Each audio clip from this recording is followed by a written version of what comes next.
Good day, everyone. Sorry it's been so long. A lot of stuff going on. But anyways, we're going to feed the chickens today. It's kind of the goal.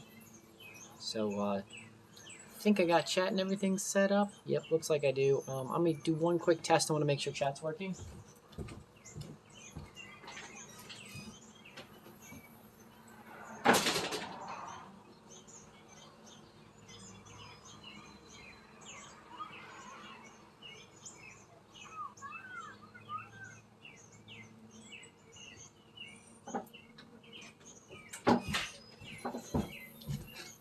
Okay, cool. Thanks, Dan. Awesome. Now I know chat's working. We're good to go. So, beautiful, beautiful day here today. I mean, spectacular day.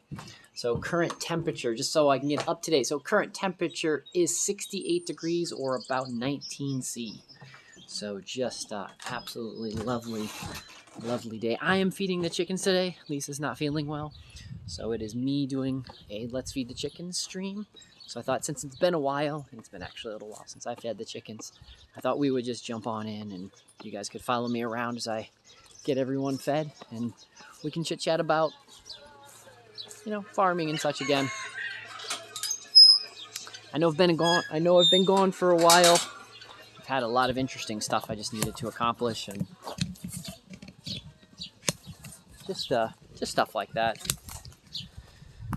So I got some water already ready, so we're going to start off in the bunny barn.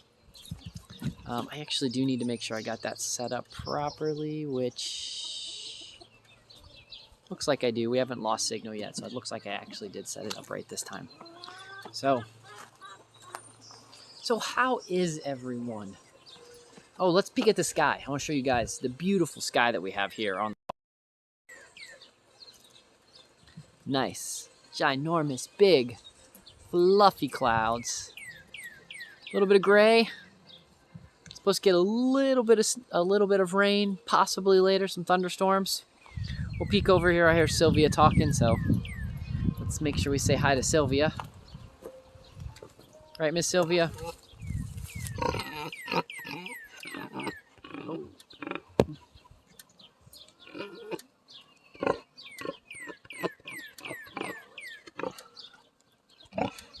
Yeah, Miss Sylvia.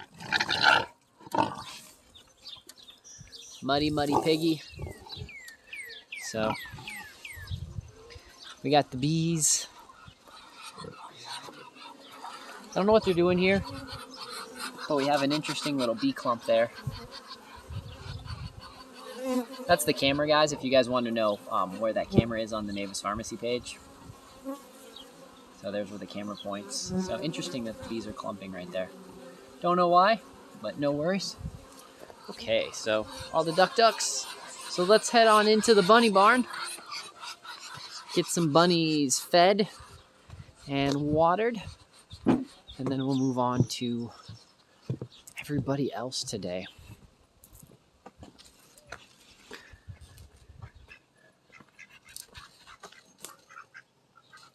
Quack, quack, ducks. Quack, quack, ducks. So, Heyday is coming soon. I might do some live streaming of Heyday if I can figure out how to get the GoPro and such set up so you guys can experience what Heyday is like. Close to firsthand as possible. So I think I'm going to have to set you guys over here.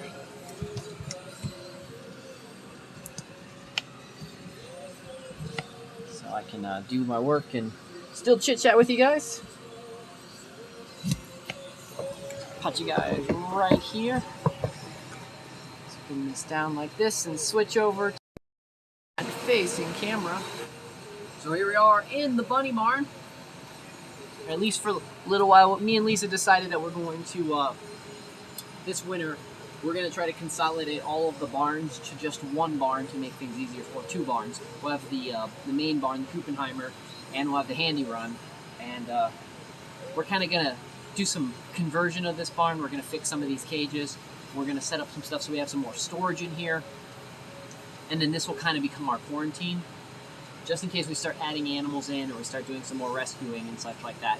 It's good to have a good quarantine so we don't get all of our other animals sick.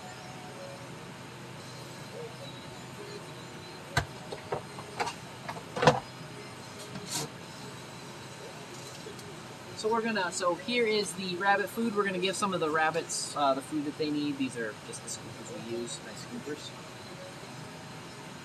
Again, if you are anywhere near southern West Virginia and you're interested in rabbits, look me up, let me know. I've got some rabbits that are really good that could use a new home or could look to become a perfect for breeding stock for you for what you want to do. So the two kinds of rabbits I mostly raise are the homesteading rabbits. Those are the ones that we call the Mavis rabbits. Those guys are kind of designed for homesteading. There's a good meat to bone ratio, but they also have a really good personality, so they're just also good pet rabbits. And then we've also been breeding in and breeding some lion heads, and lion heads are more therapeutic rabbits, really good for children, really good first rabbit to have.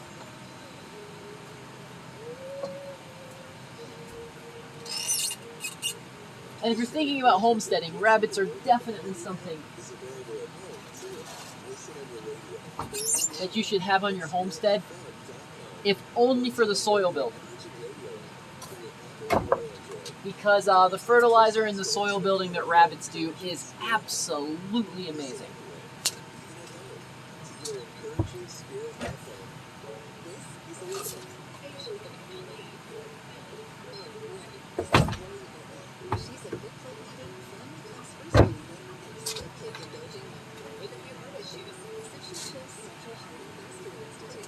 So someone was asking the other day about how many rabbits do we have. I think we have about 45 rabbits here on the farm. Now, quite a few of them free range out in the farm. We have our breeding and our young rabbits here in our in this part of the rabbitry.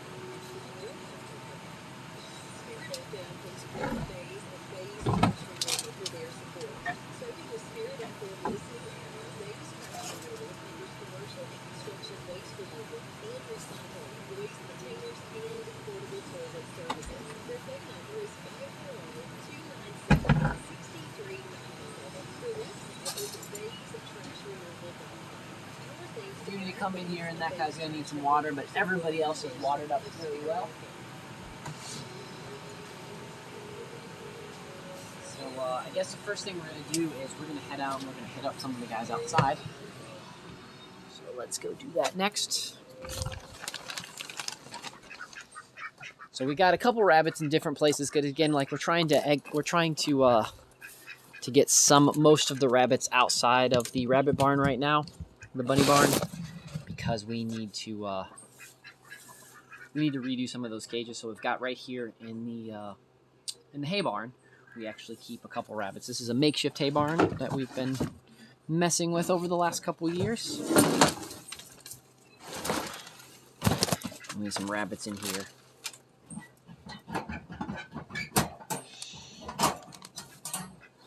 So some of you may wonder why some of my rabbits free range and some of them adventure around and are in cages.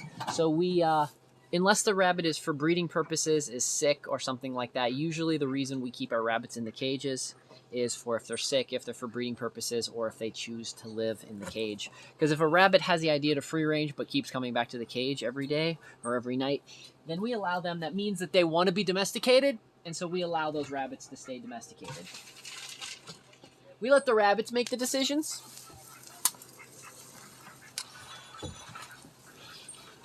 Personally, I think that is the best way for us to be able to handle that. So I need to go grab a container so I can put some more feed in. So give me just a second.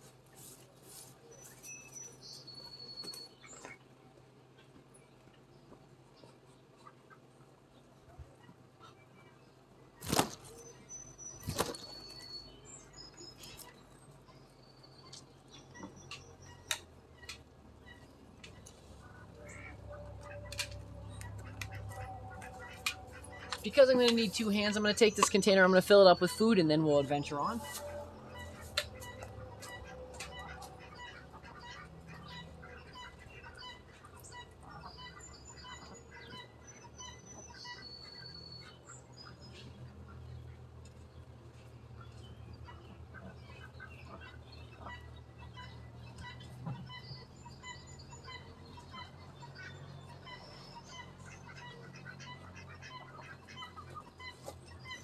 Okay, so I've got my food container, and let's head on over now. Where we're heading now is to the Bunny Apartments. So what the Bunny Apartments is the Bunny Apartments is a group where we set up a bunch of cages outside that are all season long to be able to hold rabbits in. And this is this experiment we try, because everything here on the farm lab especially, is micro experiments, so that when we pass information on, when we teach you guys how to do things, we have tried all of those experiments ourselves, and we've said that yes, it works, or no, maybe it hasn't worked. So that's kind of the goal. So you might hear music playing in the background. You might, sometimes in the evening, see lights. Part of that is that's also dealing with the experiments to see how well those kind of stuff work. They do a pretty good job of keeping the major predators around. Unfortunately, because we've had some raccoons and some skunks grow up in the environment now, they don't have the same fear of the music and the lights as the ones that are more wild. So that's something, that's an interesting phenomenon that happened, because some of the wild animals, like the skunks, for example, they were born in the barn, or born very near the barn, so they've just had the instinct of hearing the noise, so it's a constant noise to them, so it doesn't actually scare them like it would a lot of other wild animals. So what that means is we've kind of domesticated the skunks a little bit. It's also not bad, because the skunks also know not to eat any of our birds or any of our animals, so it's kind of so far it's working out as a good trade-off. We're working with nature, and slowly training the nature around to function the way our farm functions.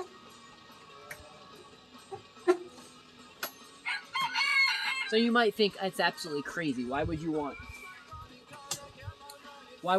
raccoons, or why would you want skunks here on your farm?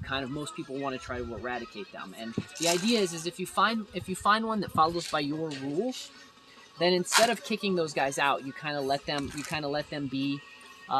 We give them a little extra food, so yeah, we are feeding the wildlife a little bit, but we make sure that they have the food and such that they also need, so they don't get super hungry, so they also don't decide to try to eat our animals and such like that.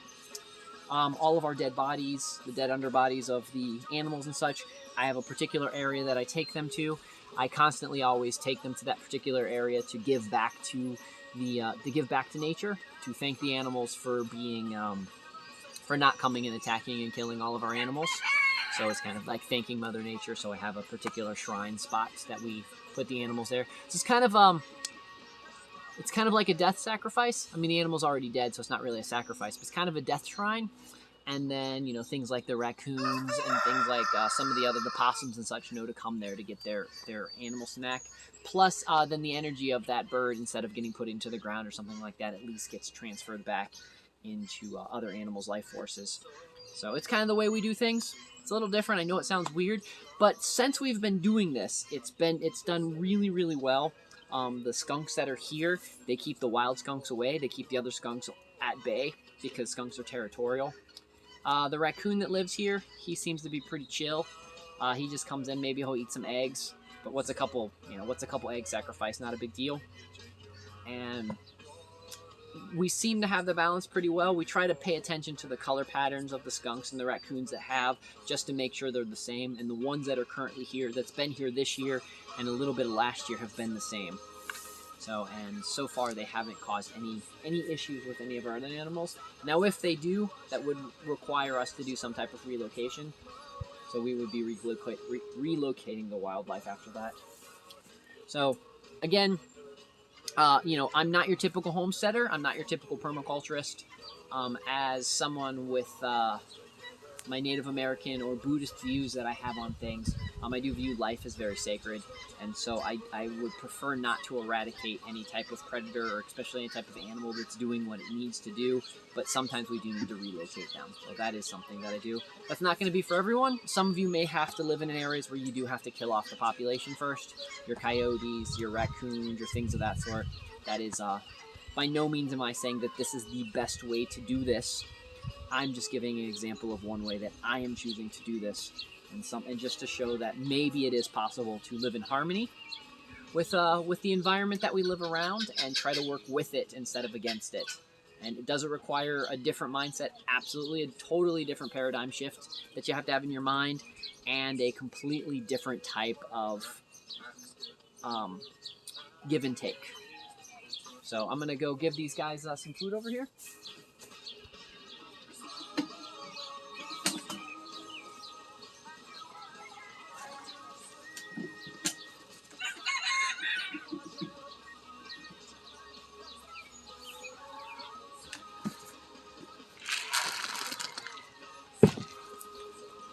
And then I just got these guys down here so you guys can see what we're doing. I'm gonna go to that cage down there and we're gonna give some feed to them as well. So far everybody's water's looking good.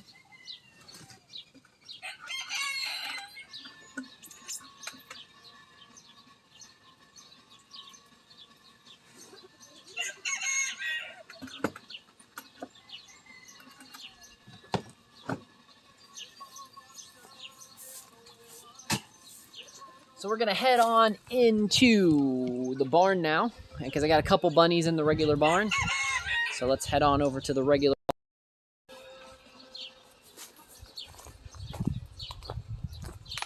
So what you see in front of us is the little barn with the gray roof. That is the Handy Run. And the red barn over there is the Kuppenheimer, which is our pallet barn. And then there's our latest addition that we've recently added, that is where we're gonna be storing some hay and some things as soon as hay season comes about. And then we might actually convert that to a greenhouse in the spring and then build another hay barn, because we seem to be really good at just building lots of different hay barns around. So here is this is inside the Kuppenheimer. We've been slowly taking certain cages and things out. So we still got more to do, but we need to make sure that where we put them in the yard, everything is good to go. But everything is modular in here, everything is stackable. That way we've got it all set up. We all have everything set up very well, so it's easy in, easy out, and everything that we need to do. So around. Okay, so we're gonna start off, you're gonna see me go over there on the other side of the veil. We're going to, that's where I'm gonna feed those guys next. And you can hear all the chickens, they see me in here, they're excited. They know it's food time, but first we're gonna get the bunnies done. That way, it's just easy to make sure that we know what we get done.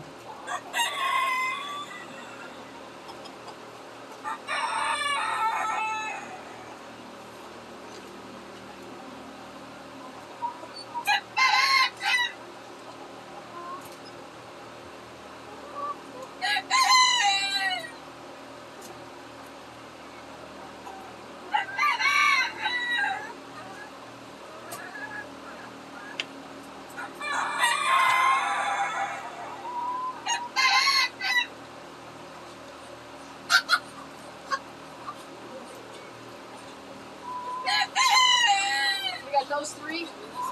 I've got a couple more over there. Can't really carry the camera with me right now because I've been to open this up and things of that sort, but I'll try to spin over so you guys can see what I'm doing.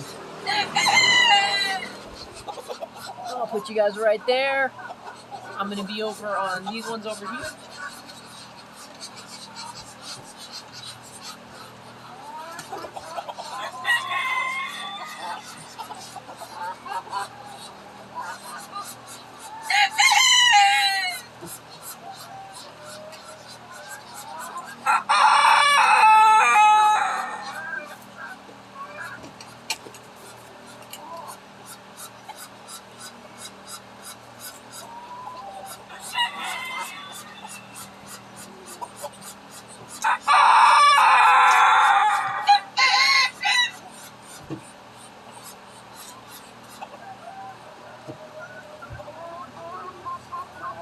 Okay, now we got these guys right over here, so I'll spin you guys around so we can check out those guys.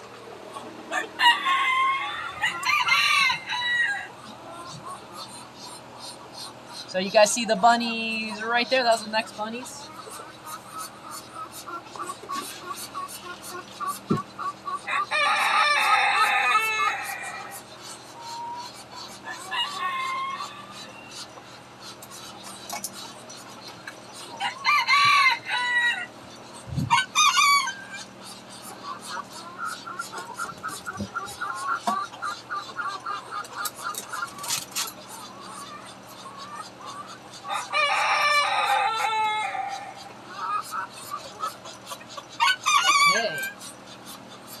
to go.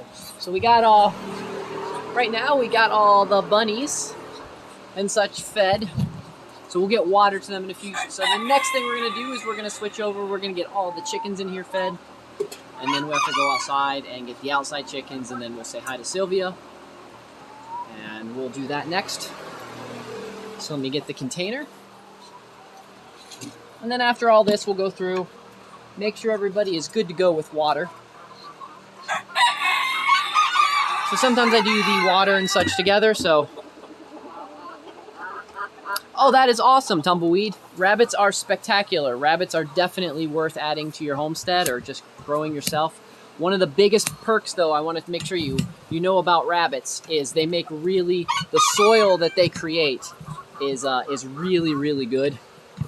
So having rabbit soil, I'm not gonna stand there. So give me just a second, guys. I was gonna try to put the camera. It's not gonna work. So you guys get to sit right here. Right here, I guess. Yeah, rabbit soil will just be awesome. Yeah, the fertilizer. And the great thing about rabbit poop is, unlike chicken poop and some of the other stuff, it doesn't burn things out. And so you can put it kind of straight onto plants, and it just does a wonderful, wonderful job.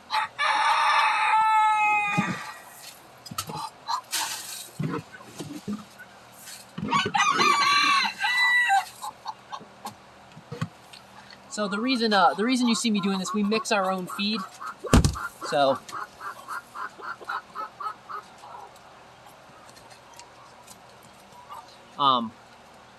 yeah, and the meat, rabbit meat is really good. Especially, the only downfall is that it's so lean that you do need to make sure you add some other stuff to it. But as long as you're eating other meats and such besides just rabbit, you'll be really, really good.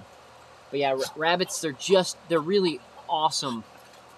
They're just really as a great, awesome all around beginning animal, or an animal that you can just or just another animal that you can just add to your farm that will just add a lot of value. And for a lot of folks that are getting into urban farming, or maybe you live in the suburbs and you can't, maybe your HOA or some other stuff have issues, rabbits and quail are a killer combination, because most of the time you don't have any problem. You're not going to have any problem with raising quail or raising rabbits together. So the HMOs are usually pretty cool with that. So just lots of things. Plus, if you're just beginning, maybe you're not ready to get into chickens. Maybe you're not ready, but you just really want to get the experience of raising animals and such like that. Rabbits, just absolutely great. It's funny because we didn't start off with rabbits. Rabbits were kind of, we rescued, our rabbits came from a rescue. Our rabbits came from animals that we kind of rescued over time. So, you live on 1/4 of an acre? Yeah, there's a lot of cool stuff you can do. So I didn't get a chance to focus as much, but we'll, in a few minutes after we're done feeding everyone, we'll go walk out and things of that sort. And I'll show you guys some of the stuff. Right now, the lab. So I have 33 acres here at the Mavis Pharmacy, on the grounds of the Mavis Institute, because that's what we do is here is I teach people farming, gardening, life skills, adulting. At some point in the future, we do want to start getting more in depth into off-grid and such, but right now I just learned that I need to really focus on the basic skills that people need. And so people just really need to start learning how to just actually grow stuff first. But we have the lab set up on just roughly an acre, and that's where Sylvia, our pig, lives. That's where our ducks, our chickens, and we do a lot of stuff. That's where this building. And the reason for that is I wanted to start off and show what's possible on an acre. Then you can kind of scale down and scale up.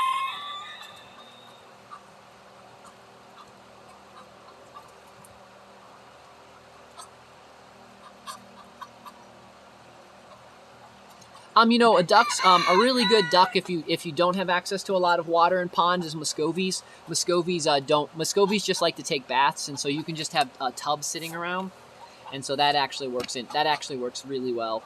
We also have the quacky ducks. Those are ducks, your mallard related ducks is what we call quacky ducks here. Those guys do need a little bit more water. So, but Muscovies are good meat duck as well. They produce a good amount of meat. They also are really good egg layers. And the other thing I really like Muscovies is you can have multiple males together, and you can have multiple things together, and it's fine. It's funny, Tumbleweed. I added the ducks, and then I added the ponds, And after I added the ducks, I ended up getting more and more amphibians than I've ever had before. And it's because at a particular point, I've learned that the ducks learn to farm the frogs. They don't go and they don't eat all the tadpoles, and they don't ultimately eat all the frogs. And then it puts a little bit of environmental pressure on your amphibians. And it can put a little environmental pressure on your amphibians, and so that gets the amphibians to start overproducing, to start producing more and more frogs and more toads and such like that. And then over time, you'll end up getting a larger population because there's that little bit of environmental pressure, and that's what's really kind of cool. So didn't know that that was going to happen. I had a speculation. That was kind of an experiment that we tried here but it actually worked. Now, fisher koi, on the other hand, all my ponds right now are seasonal, so they ebb and flow with the seasons. So I don't currently have fish in that, but we're gonna start building this later this summer and this fall. We're gonna start putting up some aquaponic systems so that in the spring I can start adding some fish and such. I can start adding some fish and stuff to the aquaponic system, and then I'm gonna redo some areas where the ponds currently are, so I can have permanent. I can have a permanent area where the water, even during drought, won't lose. And then once I get that permanent area, and I'm confident that the water level will stay where I need it to stay, or that I can easily just add water to, then I'll be adding things like koi and catfish and other things to that. But before I focus so much on that, I really want to get the aquaponic system set up. Just because having a nice little small aquaponic system will be very beneficial here on the farm. So.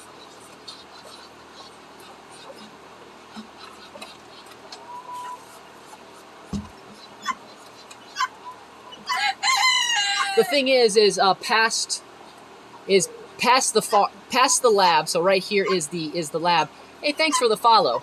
So after the lab, I want to expand more into. I have my market garden area. That's where kind of the main focus is, to grow different types of markets of crops that are going to be used for market purposes. And then past that is where the homesteading spot's going to be. And the reason why the homesteading spot there, the off-grid homesteading spot, is I have about 1/4 of an acre, maybe a 1/2 acre pond out that way. That is a spring fed, and that's where we're going to be doing a lot more different types of experiences and such like that. So that is kind of where we'll do our main focus. And the idea is to have a bunch of different labs going on, different experimental areas going on with different types of ideas, so that when people come here, they can see things. They can see things evolve and have a nice evolution of stuff. So, yeah, the pond was here. It's just the farm pond was here as when we got the property many years ago. 16. I've been here for 16 years. So, and just kind of just the way it's been. And just always trying to find new ways to get more education, get more things. Since I was blessed with the ability to be able to live on the farm and do cool things, I thought, you know what, just want to share as much knowledge as I can with folks. So, and that's why, again, I apologize for not doing some more shows recently. It's just, I've had a lot. This has been a really crazy year for me. It's even been crazier than last year, and we all know how crazy last year was.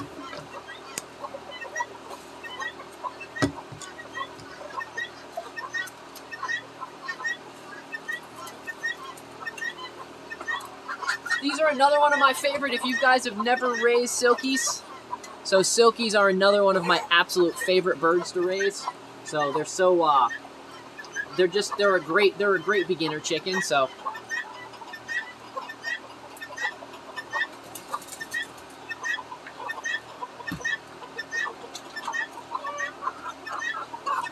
yeah, Tumbleweed, those crazy heat waves that you guys have been having out there, that is just insane. So.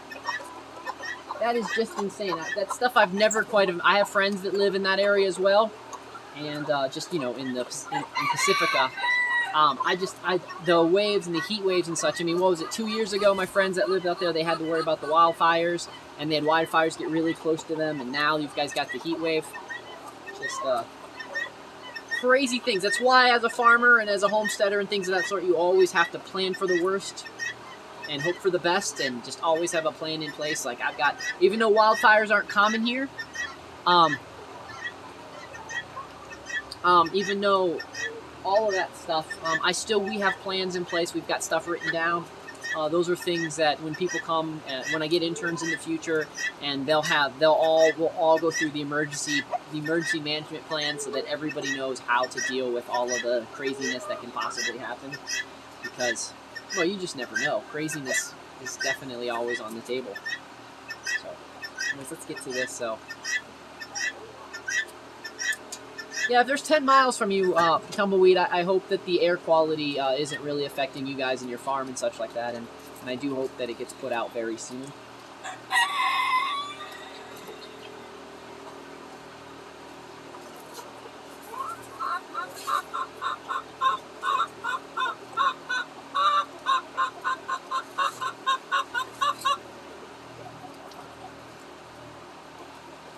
You're safe fish? Okay, that's cool. Safe fish is sometimes the best that we can ask for.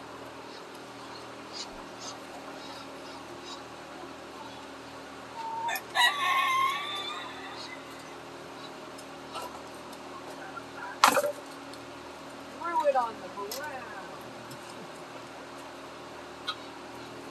So.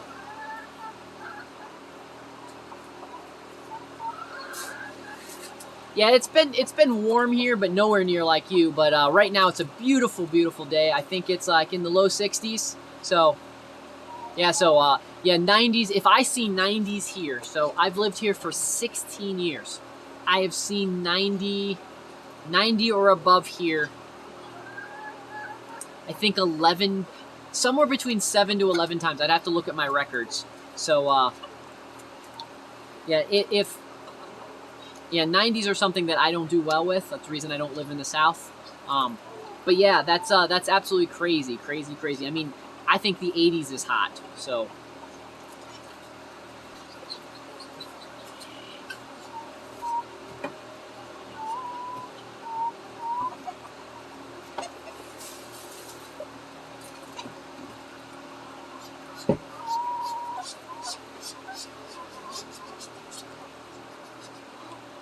It was 80 at 2 a.m. That is crazy. So I'm going to do a little bit of chicken yoga because I've got the cages. I've got all of the cages up top that I need to get to. So we're gonna work on them. So that's what I'm going to be working on next.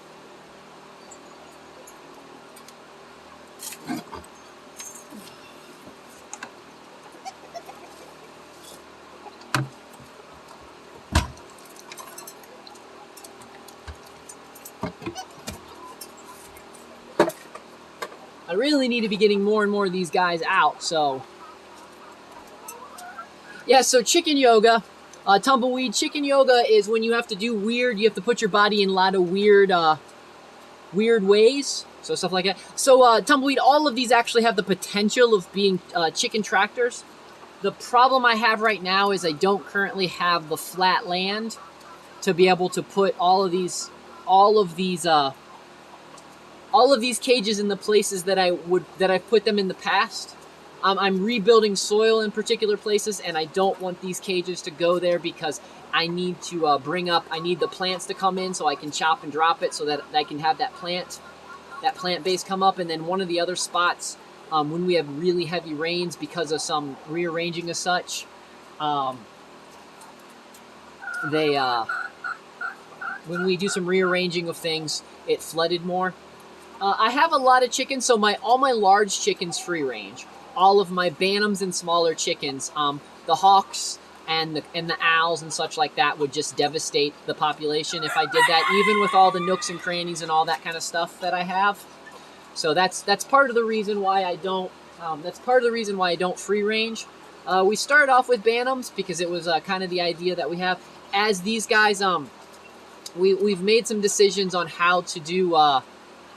We've made some decisions on how to do a proper rotation in the future. So we're now mostly just breeding the Silkies and the Old English.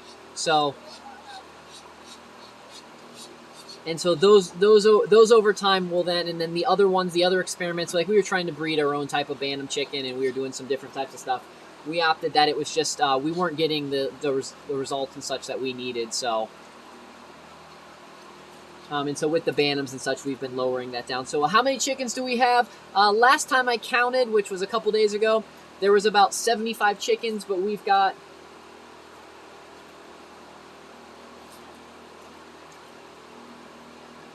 We got 25 families, so each of these cages are a family. They have 1 or 2 chickens and things of that sort. So,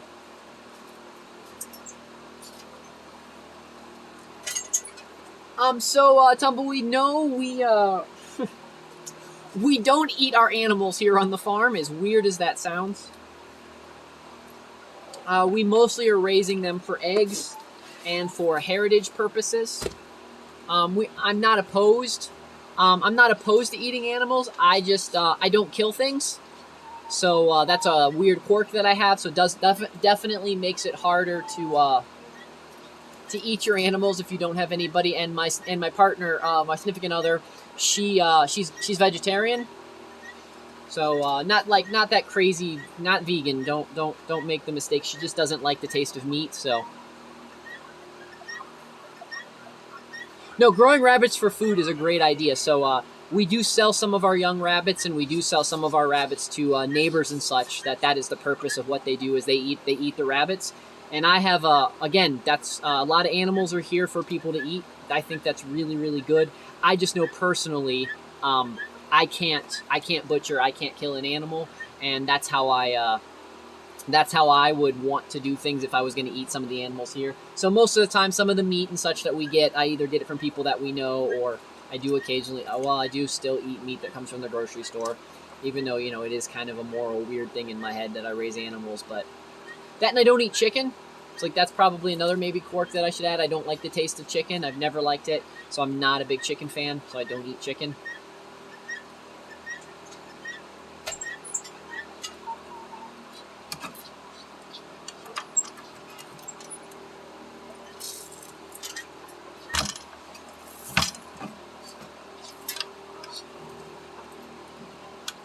As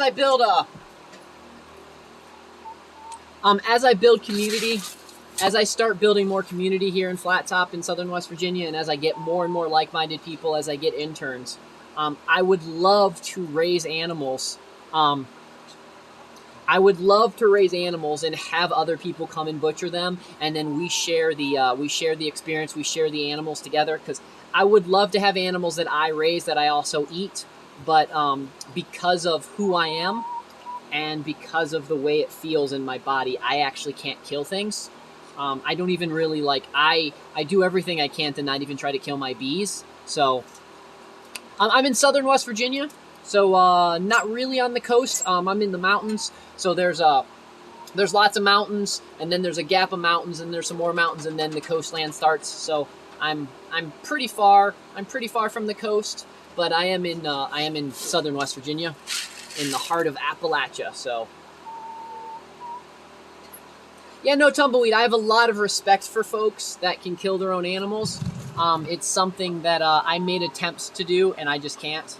So, it's just, and so I understand my weakness, and instead of trying to focus on that, the next goal is to bring in some other like-minded people. Folks that I like, folks that I'm going to build community that have no problem butchering animals, and then what I can do is I can raise the animal, give it one awesome life, and then when it's time to be butchered, that animal can have one bad day, or even one bad minute. That's kind of the way I look at things. And so again, it's not anything. I have no issue with that. I'd love to eat my own animals. It's just a quirk that I have in myself. So.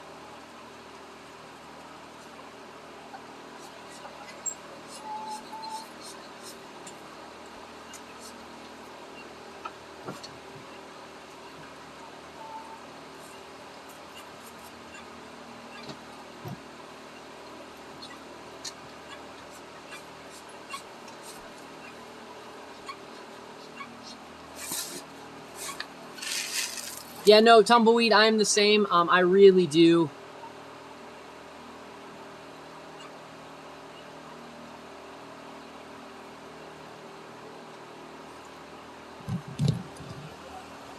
So actually, so Tumbleweed, one of the things I've been told about rabbits is actually rabbits are pretty quick. like especially depending on there's some really quick humane ways to really quick humane ways to butcher rabbits, and if you master one of those quick, especially if you handle your rabbits a lot. I know that sounds crazy, but just like with pigs, if you handle your pig a lot and you get it used to a particular thing, the same thing with rabbits. If you handle your rabbits a lot and that kind of stuff, you can do it in a really quick motion. Even if you hand it over to a stranger and the stranger's going to be doing, or your friend or somebody else, a stranger to the animal, is going to be doing the butchering, and they're doing it, the way that you've taught the animal to handle it. So that's one of the things. If you're going to butcher pigs, because my neighbor had pigs and he just had a bad time. He had a bad time butchering his one pig. It was just I'm glad I wasn't present that day, because he told me the story, and it just his one pig he butchered real quickly. Everything was good. His other one, it just had a bad experience with it, but he didn't spend the proper time with that animal. But I have some other friends who regularly, whenever they raise a pig, every time they're feeding the pig, they put a gun or another object to touch the pig's forehead. And the best way to butcher a pig is while it's eating. And the best is there's a spot right on there you can do. There's a bunch of different ways that you can butcher a pig that way. But from a piglet, he had it set up so that it got used to having something touch its forehead and that kind of stuff, and then that's how he always butchers it. So the pig just never know. And so that's just that's definitely one of the most humane ways that I've heard. I think you can do the same thing with cows and such like that. So it's just what we did is we got lazy over time, and we let factory farms and we let other people, and we just we separated ourselves from where our food comes from. And so if we just spend time and actually care about the animal and think about how to train that animal to get used to that event, that bad minute that they're going to have them have a luxurious lifetime, but just one bad minute, that's what we need to focus on. So, and again, like we said, I know my weakness, and I respect my weakness, and maybe one day I'll get over it, but I don't know. But until then, I'm just going to deal with the best way I know how, and the best way is to start building community around me. And I do hope to get interns one day. So you had someone complain about chicken poop on the egg. That's hilarious. So obviously you don't wash your eggs as soon as you pull them out of the coop, because I don't either. So just got a couple more chickens to feed over here, then we're gonna head outside.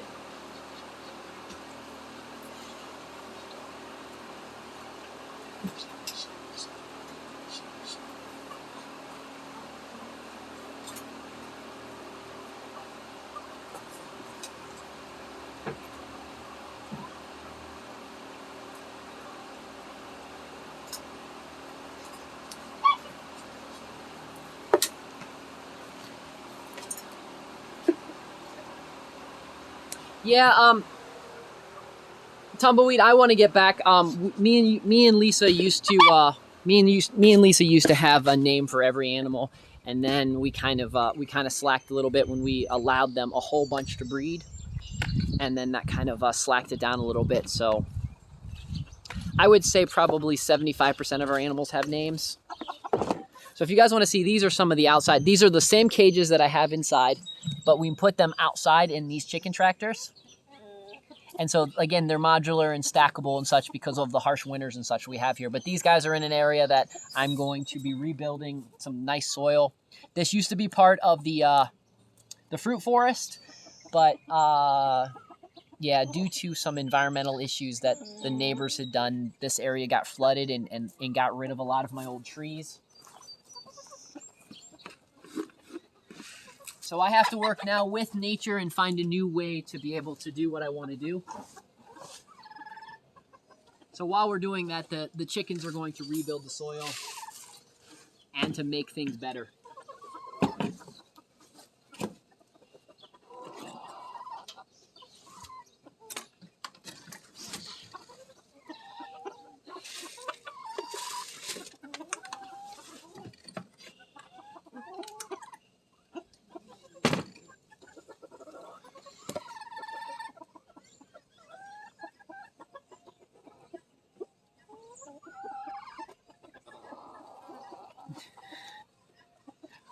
Do I have springs here? Yes. Yes. So on my 33 acres, I have about 7 very active springs, and then on top of those 7, I have about 3 seasonal springs, depending on the snow load and such like that. They'll produce water, different types. So water is definitely not an issue here. So.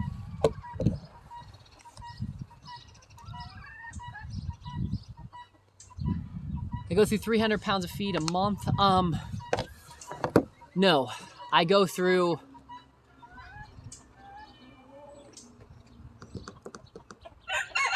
about 300 pounds of feed every 2 weeks. So I go roughly. Hi, Fernando. I roughly go through. I go through about 6. I go through about 600 to 700 pounds a month. So.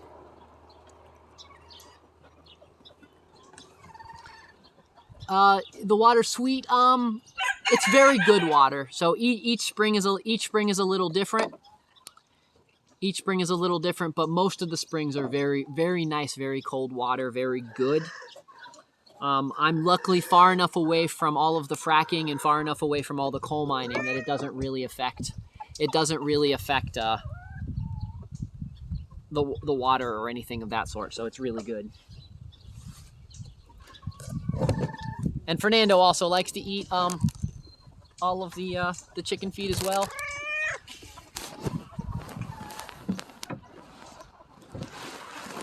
And just stand in front of the camera and, you know, make a mess. So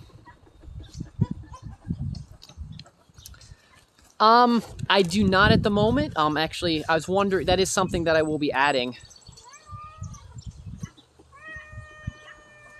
I will be adding a still to my mix soon because I just currently don't have one. So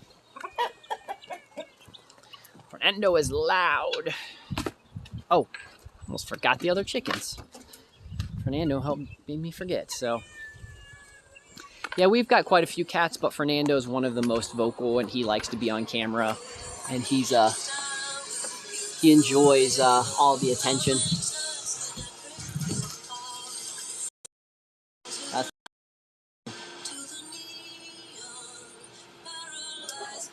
Yeah, I want to still because I make a lot of my own medicine, and right now I buy my Shine and I buy my high proof alcohol from folks that I know. But I'd really enjoy making my own. That way, when I make my own medicine, I know absolutely everything about it.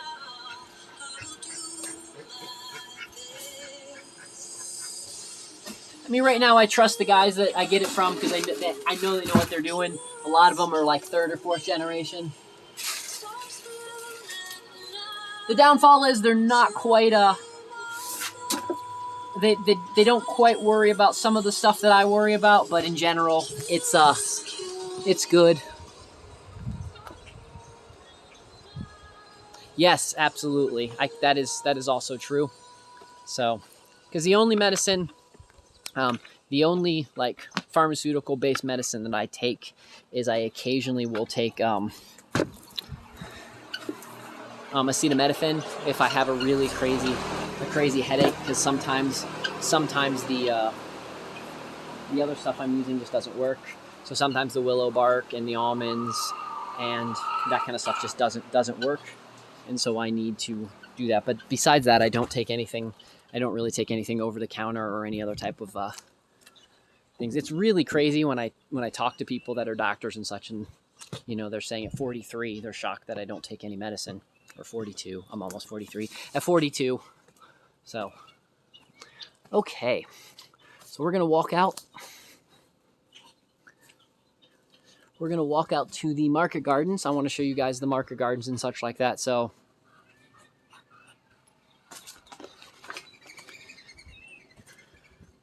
since I promised some of you guys it's been a while since we've seen them, I'll show you guys what I've got planted in the ground again.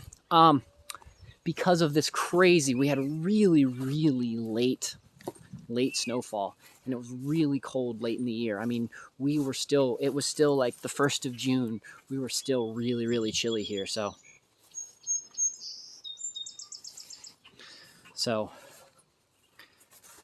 Yeah, tumbleweed, I've had vaccine injuries as well, so I've stopped. I no longer take any types of, I personally no longer take any types of vaccines for anything. And I think maybe a cortisone shot would be maybe the only thing that I would possibly, and that would maybe be because I'd have a crazy type of reaction to something, but I just don't really participate in that. You know, I'll go to a doctor if I break a bone or something, because that's going to be a lot harder for me to fix or heal myself. But in general, I've spent enough time having had healthcare, have not had healthcare in 16 years. I've found enough ways to be able to treat myself. And then I have some friends that are doctors, so I can ask them questions, and they will do a pretty good job of pointing me in the directions that I need to go so I can fix myself. And as an herbalist, being able to make my own medicine and figuring out the root base of stuff just seems to work really well for me. Again, this is me as an individual. Everybody's going to have different systems and such like that. So you know, I won't even do tetanus shots anymore now that I found out that we can cure tetanus even after you get it, so that it's not as permanent as it used to be. So that's why I'm not so interested in even the tetanus shot anymore after I learned that. So, and so another doctor also told me if you've had at least 3 tetanus shots in your life, you pretty much are immune to, you pretty much won't get tetanus. So here is this was this year's experiment. So I don't normally like to till, but corn is something that needs to be tilled. So how do you cure it? So there is some ways to cure it with vitamin C, but you can also go into modern medicine, and modern medicine has a way that they can test you. And if you've got it before it starts creating the lockjaw and the bacterial infection, they can get in there, and they've got some other things to treat it. Because of tetanus being so bad in places like Africa and things of that sort, not being able to treat everyone, someone came up with a way to reverse it. So it is still pharmaceutical medicine to reverse it, but I would rather just, that pharmaceutical medicine to reverse it, I would rather treat something that I know I have than to focus on a possible prevention that might not even work. Because there is also some people arguing that sometimes the tetanus shot isn't what they say it is. So, you know, not being conspiratorial, but just saying that it doesn't, tetanus can be different types of tetanus can affect different things. So, okay, so you've been to Africa. Okay, so you kind of understand how sickness can run rampant and such over there. So I do a lot of, I do some work. I've never been to Africa, but I do work with groups that do mission work and do humanitarian work over in Africa as well. So I have some friends that are African, and like Ghana and places in that particular area. So we've talked a lot about that, and I've done some stuff. Yeah, I've heard that. My years ago, back in the early 2000s, late 90s, early 2000s, I had some friends that spent some time in Sarajevo and Bosnia, when it was still Bosnia-Herzegovina, and they told me about how crazy that kind of stuff was. So I want to show you guys this. So what we're looking at right here. So you were in Somalia, okay. And by the way, Tumbleweed, thank you for your service. I think it's those that. The all-volunteer army is something that I'm very, very happy about. I was, at one particular point in my life, I had plans to join the military, and then 9/11 happened, and I stopped trusting the government. So, and when I say join the military, I was planning on being an officer in the Air Force. So I was actually planning on doing, you know, being a lifer. So, and then, like I said, halfway through college. So I did 4 years of ROTC in high school, a couple years of ROTC in college, and then 9/11 happened, and I was done. I did the opposite of what most of my friends did. Anyways, what I want to show you guys this is called, once Fernando gets out of the way, this is called the the 3 sisters. So what you see here is this is corn growing up next to beans. So what's going to happen is the beans and the corn are going to grow up together. This beans are going to be able to use this as a stalk to be able to grow up, so I won't need to stake them. and Fernando's just gonna get all the attention. And then I also have the squash right there, so you can see how close the squash is. It's right next to the plant. The squash will then grow and put some nice ground cover in. I will probably be putting a little bit of mulch down, just because here in Appalachia weeds grow really fast because it doesn't take long for plants to grow. The soil and the environment is just really, really good. Like, you can completely deforest an area, and in just a couple years, like very, very short period of time, the forest will come back, and it'll be a slow growth. It'll be, more of a maple, a maple forest, but forests seem to rebound really, really quickly here. So, and then over here is where I have my potatoes. So it's just putting hay down, and I just put hay down over top of the soil, and then I put the potatoes in, and then I put more hay down. And actually I do need to hay this again, so I'll put hay down over top of everything again. And what that'll do is that'll stimulate these plants up here to turn into roots. And as they turn into roots, it'll produce more potatoes, and so I'll have a double stack of potatoes. And if it works out well, I might be able to do that 3 or 4 times. And that's what this is too. This is another nice bed of this. This was a video that I did to show how inexpensive you can make your own low tunnels. It's not as cheap as it was, because these things used to be like $2, and now they're definitely going up in price. I think there were 5 last time I looked. And then this is just kind of another experiment. I brought some cabbage, and this cabbage is pretty much growing in straight chicken dirt. Rabbit dirt. So rabbit hay, rabbit poop. It's pretty much straight in that, and then I put some hay on top of that. So, and then over here, this is definitely going to need to be mulched, but you guys can see my onion starts. So I've got some onions right along. I have my ghost. I have one ghost pepper, and we'll do some fun experiments with this ghost pepper. And then I've got these are raspberries and blackberries and other berries running through here. So, and then the other beds are just preparing stuff for some late summer crops or some fall crops. So we'll be doing some garlic, some kale, some such like that. Yeah, Fernando really he enjoys people. He enjoys when he sees people, he likes a lot of attention. So, and if he thinks you're gonna pet him, and things of that sort, he just gets excited. So, right, buddy?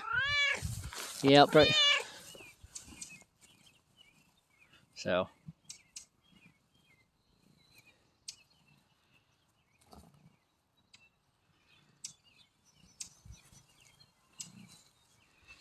oh, he does. He is a absolutely loving cat. He's definitely, out of the cats that I've had, he is definitely one of the more interesting ones, and I really, really enjoy him.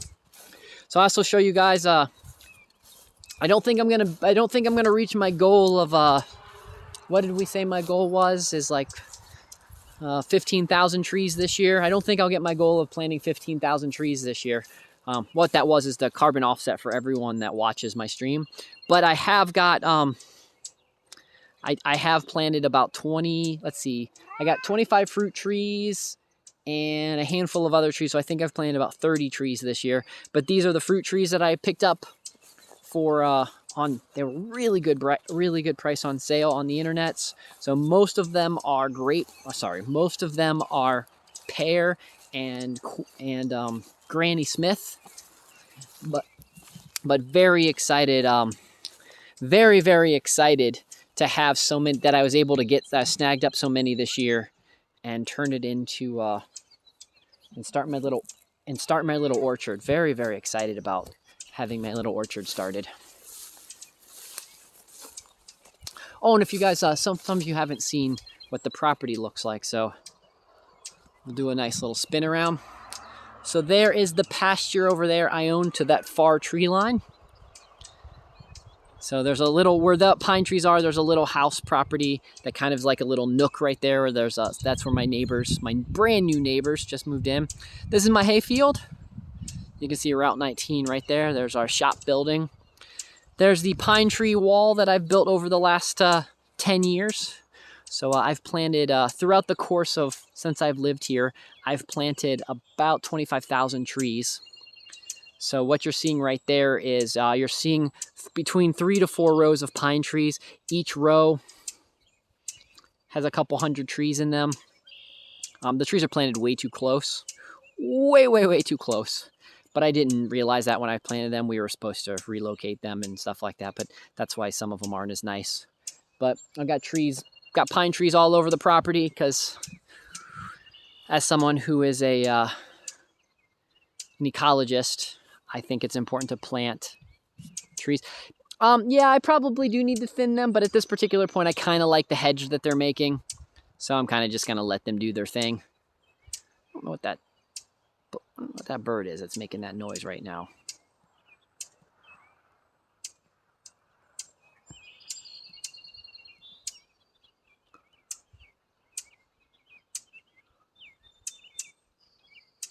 There he is. Looks kind of like a catbird.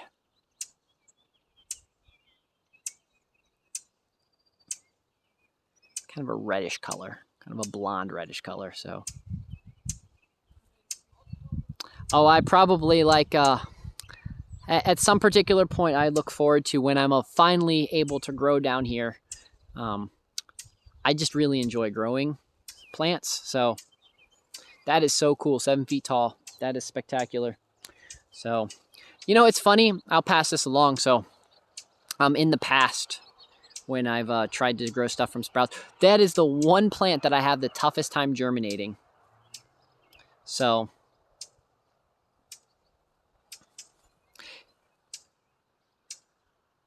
yeah, that is the one plant I have the toughest time germinating. Like once I have a plant, once it's an adult or once it's a juvenile and has its mature leaves, I can grow it. But man, do I have a tough time germinating it. So, but we're not very far away. Like we are West Virginia is getting really, it won't be long before it'll be illegal. It will be legal for me to grow. Actually, I could get permits right now if I really, really wanted. So you guys can see how awesome the fluffy clouds look. Yeah, if I put seeds outside, that's when I've done my experiments. When I've done my experiments with trying to grow hemp and plants that were for CBD oil, that's where I had the best luck growing up. I had the best luck growing outside. So it's just sometimes we have really, really late frosts here because of our height, because we're at about 3,500 elevation. Excuse me, and we can have harsh winters. I want to show you one of my favorite things about this time of year is the blackberries are starting to come in, and they are super tasty. These guys grow wild here, so I just let a lot of them grow in particular parts of the hayfield, and we just have wonderful, spectacular, great blackberries. We also have black raspberries as well here, so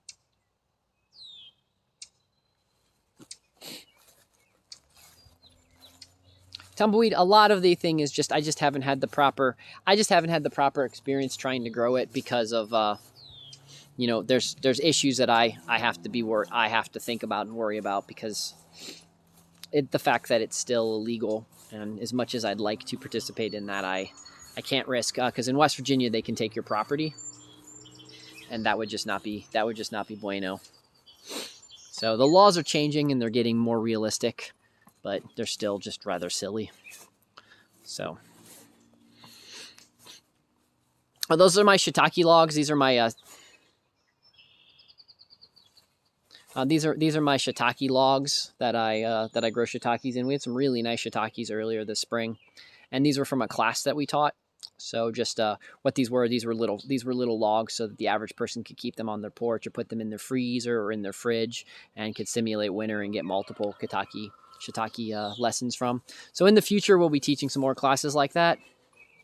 So we do the shiitake logs. I do the oyster mushrooms and some other things like that. So let me walk down. I want to show you guys a couple other things as we head down this way. I want to show you guys the, I'll say hi to Sylvia real fast since she's sitting here just chilling out. Lisa must have given her some snacks. Right, Miss Sylvia? Sylvia, did Lisa give you some snacks? Yep.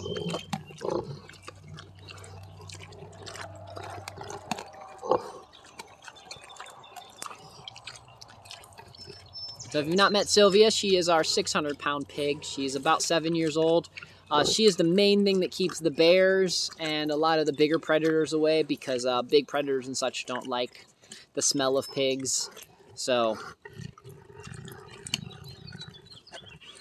she's a big girl.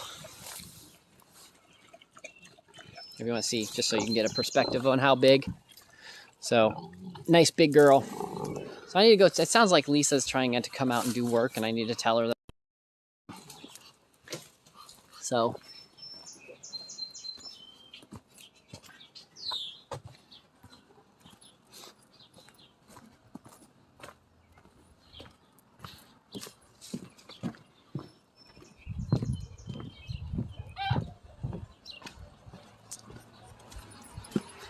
Lisa, I've already fed everyone. I just haven't given everybody water yet. That's what I noticed. Was Okay. Yeah. I don't know why. I was like, why did you usually give some people water? Yeah, I didn't give anybody. Only people I gave water is the bunnies in the bunny barn. So I'll come do that in a few minutes. So yeah, Lisa's not been feeling well today. She 2 weeks ago had a tooth removed, and that required some extra issues. And so ever since then, she's been on antibiotics, and we're not a big fan. We don't really like to take antibiotics because it really messes up with your digestion and your gut health. And we were pretty sure that that was what was going to happen, and that is what happened, which led to a urinary tract infection, which just leads to other problems. So we've been currently trying to treat that and getting that in line. So we've been really focusing a lot on kefir. So we make our own kefir. We have kombucha. We make our own kombucha, and I just started a brand new batch of sauerkraut. So we'll do that. She can't eat kimchi, so but because she has a problem with raw onions, and sometimes has a problem with garlic. But so we've been dealing with that and getting that in line. So everything should. So hopefully that should be catched up. And then we also just the interesting thing about the urinary tract infection is we found out that there is actually they actually make an extract, a vitamin extract of cranberries, and it's called like D-monosone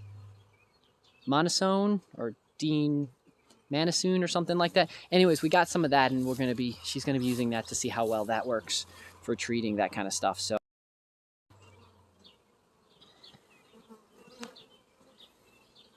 But anyways, here is the bees.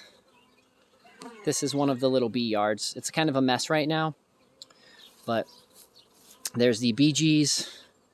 Those are carnies. That's the carny split. And then if you guys watched the last video that I did, that's the new one that I'm hoping makes a little future split in the future. And then that's just the extra junk, so I can keep the bees separated and such like that. So.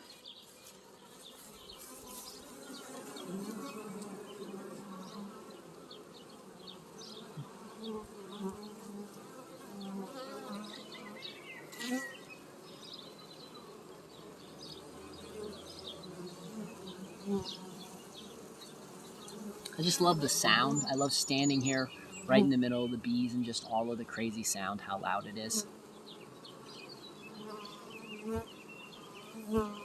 Especially when they're happy. And these guys have the nice happy bee sound. So they're not angry because, nothing's bothering them. They're just kind of being on their way.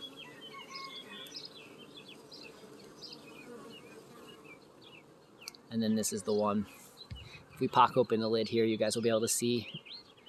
So you guys can see that there's still bees in there doing their thing. So.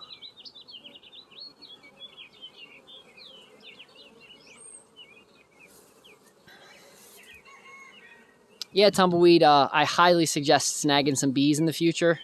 Like, raising bees is really fun. It's really cool. especially if you can get some really calm bees. So the only thing, like when I have most of my bees, so I have one hive that's not super calm. Hives right now. I have one hive that's not super calm, but in general, most of my hives are really calm. And so I just wear gloves. I don't even wear a veil and such. I do wear a hat. So I want to show you guys this. This is where I'm gonna do some aquaponics in the future. This is but I've been turning this into a little outdoor pond. I want to show you how well. Look how well it's been keeping track of the tadpoles. So what I was waiting for, I know this is going to sound weird, but I was waiting for this particular area to start having tadpoles, because over time I've cleaned this out, but I wasn't sure how clean this plastic and such was.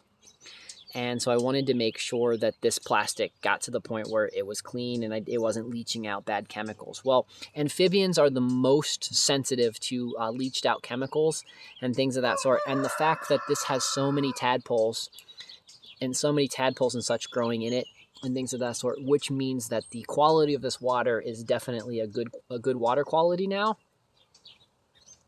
So that this means that I don't have to worry about there being anything super negative in here or leaching anything out. So I'm very excited about being able to convert this to, I'm going to do some floating grow beds in here, and then I'll put some water circulation, and then I'll add some water circulation pumps and that kind of stuff, and really be able to utilize this tub that at one particular point, I was afraid had way too much toxic gick in it, that I wasn't going to be able to use it. But this is proof that over time, the toxic gick is not affecting the wildlife, because like I said, amphibians are the most vulnerable to that. So this is a really cool, it's so amazing how nature can repair even some of the most craziest shit that we do. You might be wondering why I have this netting in here. This is just in case any animal gets in here, like any wild animal. This gives them so they don't have to tread water as much. It gives them a little bit of time to be able to stand on until they can get over and that kind of stuff. That way I don't have mice drown in here. I don't have other stuff drown in here. It's just enough texture to give them something to be able to move onto, so they can get on and not drown. So here's my elderberries. So I make elderberry tinctures, and I drink and do a lot of stuff with elderberries. So here is the elderberry flowers. I do need to come and probably trim up some of these elderberry flowers and use them for a tincture. So, but yep, elderberries, awesome. I've got quite a bit, and then I've got another patch in the middle of my hayfield, and then you guys can see up here where the flowers have already bloomed, and those are going to be a lot of wonderful elderberry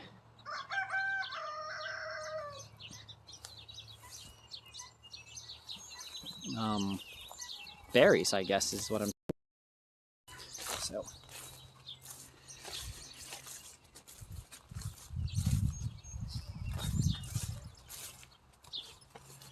Well, I think we're going to head up to the house. I'm going to show you guys one other thing as we head up to the house, and then I think it'll be good for the day. So if anybody has any follow-up questions they'd like to ask before I head up to the house, that would be great. So, hey, here, kitty. Since you're here, kitty, I'll peek into the rabbits, because I know you really enjoy seeing the rabbits. So I'll peek in, say hi to the rabbits, and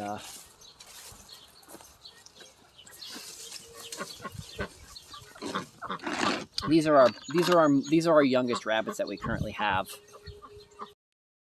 at the moment.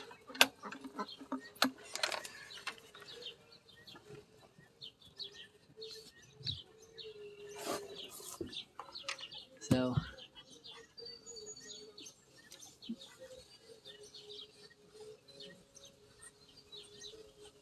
yeah, here, kitty. I had some. I didn't have the right mindset to be streaming and staying positive and keeping everything as happy as I wanted to be. So I opted that it's just best that I stepped away for a bit. But I think we're back now. I think I'll be regularly streaming again here on the farm. And so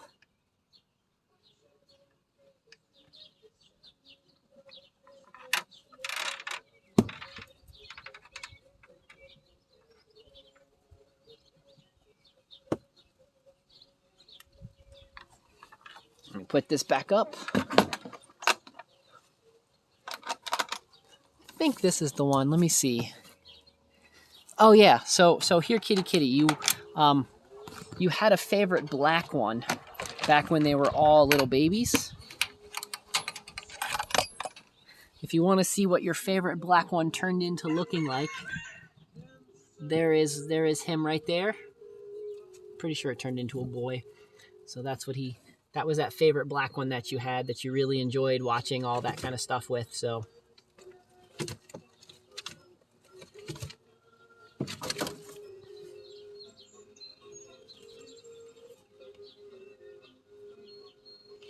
yeah, his gray fuzz, you can't quite see it right now because of how dark it is, but he had if you look, he had the tip of his one paw was a little bit white. That's how I was able to easily identify him. But yeah, this guy, if you kind of look, you can kind of still see the little bit of white in the back. So, and the little bit of extra hair he has on the top of his head and such like that. So, and again, here, kitty, if you're ever up this way, or if we ever can meet up and you're ready for a rabbit, then either that one or one of the other ones that you've seen, I'll be more than happy to, I told you I'd give you a rabbit. So, if the day comes, the offer is still there.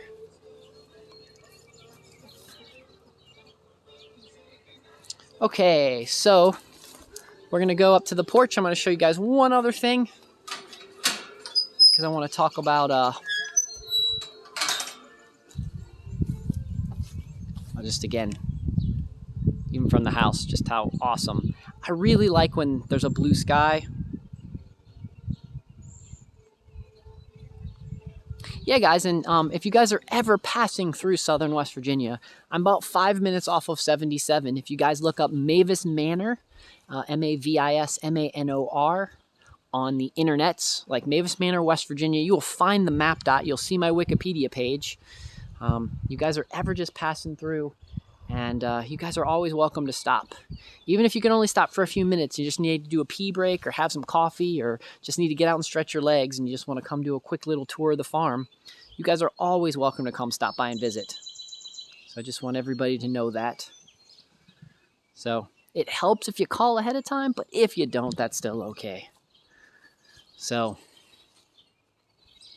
and I don't know if you guys know this, but in the future, me and Lisa's been talking about up there on the mountain, right up there, we're going to start adding in primitive campsites, and then about 4 or 5 primitive campsites, and then over time, we're going to start adding in ways so people that have RVs and such like that will also be able to come and stay. So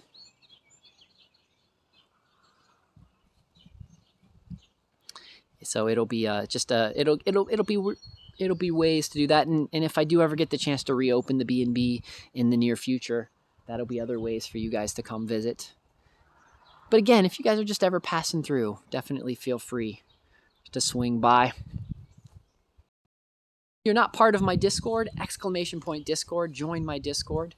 And if you're not, and if you want to see what we here do at the Mavis Institute, you want to see my official website, you just type in !M, and that'll take you to the website of the nonprofit and the school and all the kind of stuff that we do and teach here and such like that. So, but this is what I want to show. For those that don't realize that when I talk about my porch bees and how I think porch bees are spectacular, these are the bees that I keep right here on my front porch. And just chilling out. So very excited. Tumbleweed, that would be spectacular, and I would be happy to see you and accommodate a visit. But yeah, the porch bees, these guys are kind of quiet today. They're doing a lot of work. If you peek in here, you guys can see there's a lot of work in there. If you guys are wondering what these little signs are, these are the way that I keep track of the temperature and the humidity inside the hive. So I'll probably be doing some hive inspections again tomorrow because I have some stuff that I really need to be doing in the hive. So of course, when I do my hive inspections and we get in there, I live stream that. So as long as the weather is suitable, tomorrow we'll be doing some of that. So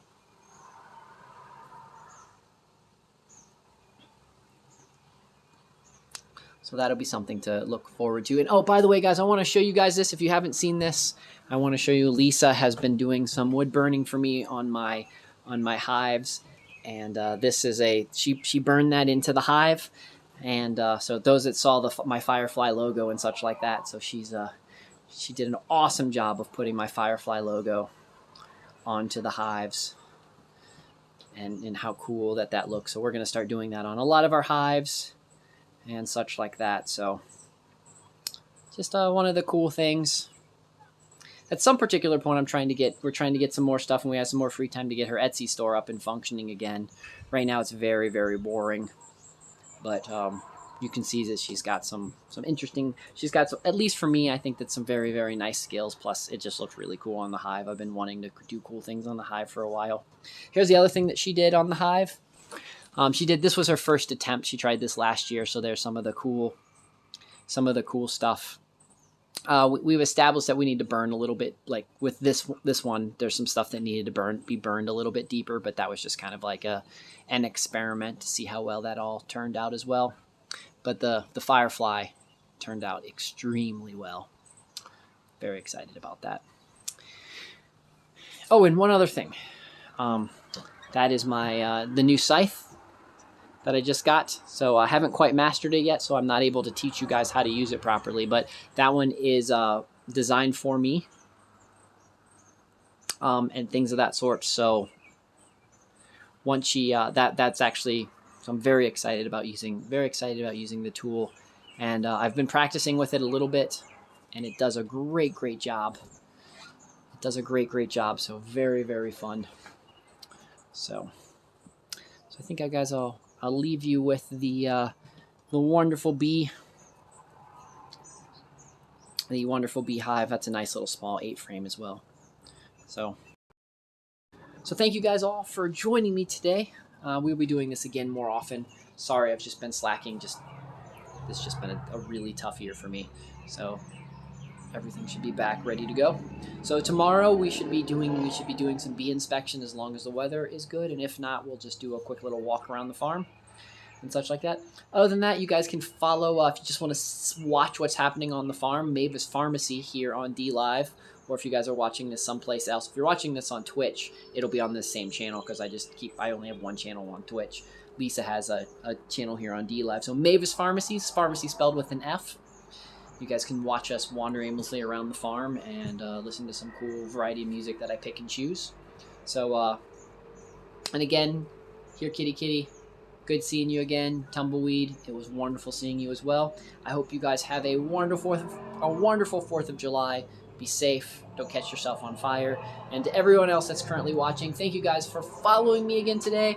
And I hope you guys have a wonderful rest of the day. And again, I'm Doc, Justin, whatever you guys would like to call me. I hope you guys have a wonderful rest of the day. Till tomorrow, adios.